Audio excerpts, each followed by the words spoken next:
Bismillahirrahmanirrahim. Assalamualaikum warahmatullahi wabarakatuh. Kembali lagi kita di Sarang Ubdillah. Kali ini kita akan lanjut pembahasan soal UKM BPD ya. Oke, di sini ada soalnya. Kita baca pertanyaannya dulu. Pertanyaannya adalah diagnosa yang paling mungkin pada kasus ini adalah. Oke, ada pilihannya di vertikal, involusi kolon, involusi anorektal, Hirschsprung disease, invaginasi. Oke, penyakit-penyakit di saluran cerna semuanya ya. Oke, ini ada soalnya. Bayi laki-laki usia 10 hari dibawa oleh ibunya ke IGD rumah sakit dengan keluhan kembung perutnya sejak 5 hari yang lalu.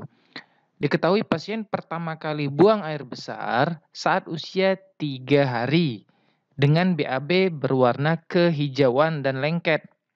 Pasien sudah tidak bisa BAB selama 4 hari.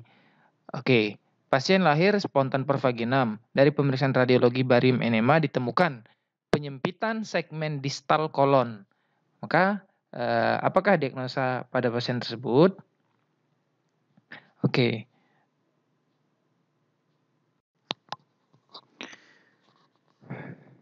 Kita lihat dulu kata kunci yang ada pada soal. Keywordnya apa? Oke, inilah keywordnya.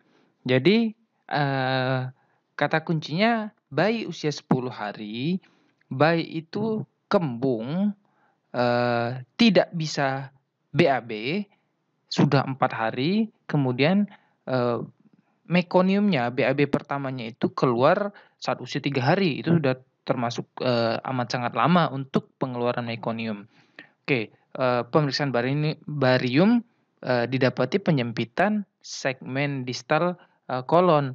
Nah, ini udah jelas ya arahnya kemana pada kasus ini. Oke, maka diagnosa yang paling mungkin untuk kasus tersebut adalah, ayo teman-teman pilih. Oke, benar. Jawabannya adalah Hirschsprung disease.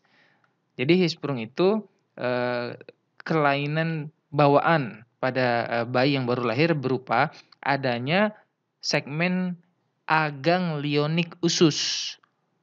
Mulai dari sphincter ani interna sampai ke arah proksimal dengan panjang yang bervariasi. Jadi luasnya panjang yang tidak ada ganglionnya itu sangat bervariasi, ganglion sarafnya yang ada di usus ya. Tetapi selalu termasuk anus dan setidak-tidaknya sebagian dari rektum dengan gejala klinis berupa gangguan pasase usus. Nah, maksudnya di sini penyebabnya itu adalah tidak terdapatnya ganglion atau kita sebut aganglionik dari Meissner dan Auerbach. Nah, itu yang masalah utama pada kasus Hirschsprung ini. Kemudian tanda-tanda klinisnya pada pasien-pasien yang Hirschsprung ini didapati keterlambatan pengeluaran mekonium. Normalnya pengeluaran mekonium itu harusnya keluar dalam 24 jam pertama usia kehidupan janin. Nah, kalau sudah lewat 24 jam, itu harus kita curigai dan bisa dimungkinkan untuk terjadinya Hirschsprung disease pada pasien tersebut. Nah, maka mekoniumnya terlambat keluar ya.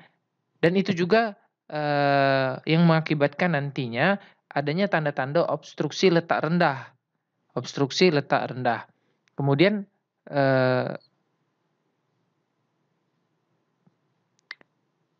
pada pemeriksaan barium sudah jelas didapati penyempitan di segmen distal khas untuk kasus Hirschsprung ini. Nah, kenapa kita tidak pilih jawaban yang lain seperti di vertikal? Kasus di vertikal itu adalah di vertikal itu kantung kecil yang terdapat pada dinding usus. Salah satu dari bagian sistem pencernaan, normalnya memang ada. Kemudian bisa menimbulkan gejala apabila mengalami peradangan, antara lain nyeri perut, feses bercampur darah, mual muntah. Diagnosanya kita sebut dengan divertikulitis ya. Kemudian kenapa tidak involusi kolon? Involusi kolon itu maksudnya ukuran kolon lebih kecil dari yang seharusnya. Biasanya oleh akibat peradangan kronis, misalnya pada kasus IBD, inflammatory bowel disease.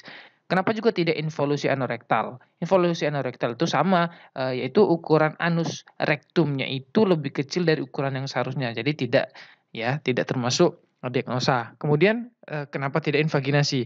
Jadi invaginasi itu keadaan, gawat darurat yang melibatkan obstruksi usus juga. Justru dapat berakibat fatal kalau tidak segera diobati. Nah, ini sering terjadi pada anak-anak juga. Nah, gejalanya berupa anak-anak itu tiba-tiba langsung menangis keras, yang terjadi kurang lebih 15-20 menit, kemudian tiba-tiba muntah, dan khasnya itu adalah fesesnya bercampur dengan lendir dan darah pada kasus invaginasi. Seperti itu. Oke, sampai sini dulu pembahasan kita. Lebih dan kurang mohon maaf. Subhanakallahumma bihamdika asyhadu an la ilaha illa anta astaghfiruka wa atubu ilaik. Assalamualaikum warahmatullahi wabarakatuh.